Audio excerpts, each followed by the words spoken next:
c'est un mari violent, mais c'est un bon papa. Non, un mari violent ne peut pas être un bon père. Là, en l'occurrence, il a des enfants, il rentre chez lui, il a des enfants. Qu'est-ce qui va se passer pour eux? Qu'est-ce qui va se passer pour elle? Je voudrais d'abord qu'on écoute cette déclaration. C'est la femme du rugbyman. Elle s'exprimait alors que le jugement venait de tomber, qu'elle avait compris que son homme allait sortir de prison. Elle l'attend, elle est devant la prison, elle attend sa sortie. Écoutez. La pression est retombée, gros soulagement. Donc voilà, tout va bien. Tout va bien. Mon esprit est aéré, donc voilà, tout va bien. Tout va bien, gros soulagement. Cette femme qu'on entend, 3 jours avant, elle était au sol. Son mari l'avait pulvérisée au sol, l'avait frappée, l'avait ensuite fait monter de force dans une voiture. Je voudrais citer le témoignage des témoins qui ont vu la scène. J'ai vu que cet homme vraiment costaud tenait la femme par les poignets, il la maintenait de force, elle tremblait, elle pleurait, elle transpirait.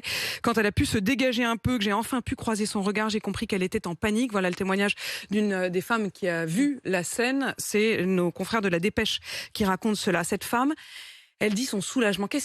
Qu'est-ce qui se passe? Comment est-ce que vous réagissez, Anne-Cécile Maillefer, vous qui êtes militante féministe, quand vous entendez ça? Alors déjà, il faut quand même comprendre les circonstances dans lesquelles, là, elle est en train de s'exprimer. Il fait 1,85 m, 125 kilos, il rentre à la maison. Vous pensez qu'elle va honnêtement, vous pensez qu'elle va dire quoi à ce moment-là précisément? Qu'elle va dire: «J'aurais préféré qu'il aille en prison»? Est-ce qu'elle a vraiment le choix de dire autre chose? Mais quand bien même, en fait, elle est peut-être à ce moment-là encore dans ce qu'on appelle l'emprise. Donc l'emprise, c'est un mécanisme qui est extrêmement lié aux violences physiques, puisque l'emprise, en fait, c'est à la fois un homme violent qui va être à la fois extrêmement, parfois très gentil, très doux, remplir de cadeaux, de fleurs, être le plus romantique de tous, et en même temps être extrêmement diminuer la personne, lui dire tu n'es rien sans moi, tu ne survivras jamais sans toi, ce qui fait une sorte de dépendance en fait. Et c'est très difficile de s'en sortir justement parce que il convainc là. C'est probablement le cas, il va la convaincre qu'elle n'est rien sans lui et donc en fait elle ne pense pas que c'est possible. Mais même s'il y a cette emprise-là, quand un homme frappe une femme, en réalité, il frappe la société.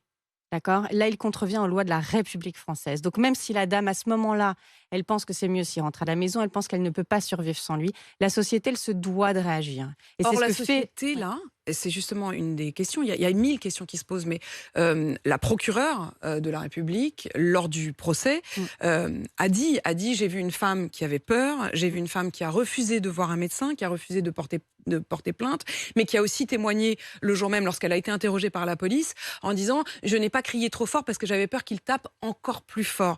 Et malgré le fait que la procureure dise « il faut peut-être la protéger d'elle-même », le tribunal a décidé que le soir même, il rentrait chez lui avec madame et avec les enfants. En fait, je suis atterrée comme vous, mais je ne suis pas surprise. En fait, moi, des décisions comme ça, j'en vois passer tous les jours. J'en vois 10, j'en vois 100, j'en vois 1000.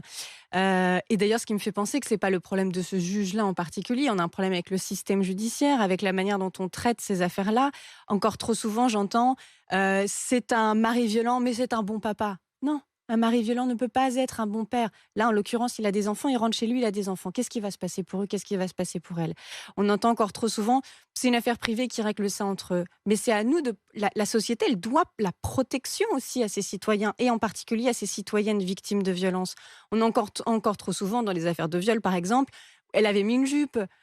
Tout ça, c'est des choses qu'on entend encore extrêmement régulièrement et qui font qu'on est dans un système qui ne va pas bien, qui ne fonctionne pas.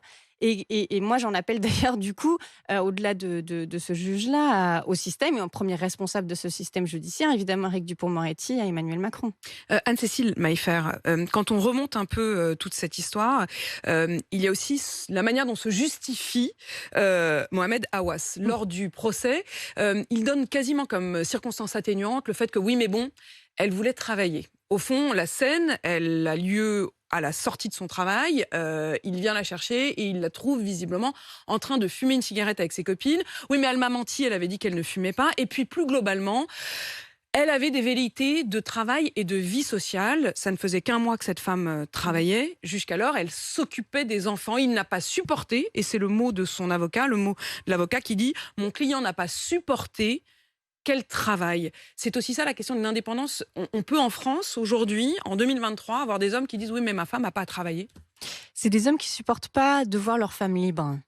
Et c'est d'ailleurs ce qui amène au féminicide. Le féminicide, c'est un crime de possession. Et la plupart du temps, le féminicide, c'est le moment où madame quitte monsieur parce qu'en fait, il ne supporte pas qu'elle soit libre, elle ne supporte pas qu'elle vive sans lui.